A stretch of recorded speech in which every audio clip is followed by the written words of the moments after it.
জান্নাতীরা যখন জান্নাতে ঢুকবে, আল্লাহ তাআলা প্রশ্ন করবেন, ও জান্নাতীরা, এই কোরআনে যত নাজ নেয়ামতের বর্ণনা দিয়েছিলাম তার সবগুলো কি তোমরা পাই টু পাই বুঝে পেয়েছো? জান্নাতীরা বলবে পেয়েছি। হঠাৎ এক জান্নাতি হাত তুলে বলবে, আল্লাহ একটা জিনিস তো পাই নাই। সবাই বলে পাইছি, তুমি পাও নাই, কি পাও নাই? কয় আমনেরই তো পাই নাই। সুবহানাল্লাহ পড়বেন না? আপনাকেই তো পাই নাই।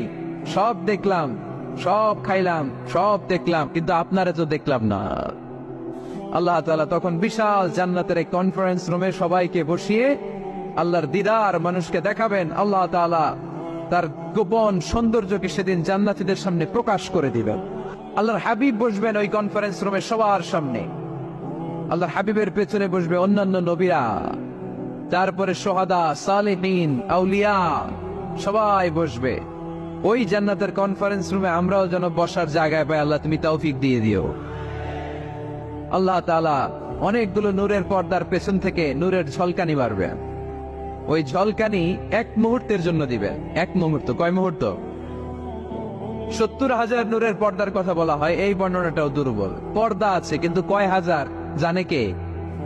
আল্লাহ। ওই পর্দা সরিয়ে আল্লাহ তাআলা সৌন্দর্যের বা নূরের ঝলকানির এক আলোকচ্ছটা জান্নাতীদের সামনে তুলে ধরবেন এক মুহূর্তের জন্য। কয় মুহূর্ত? আলোকচ্ছটা দিয়েই আবার নাই, আবার সরাই ফেলবে।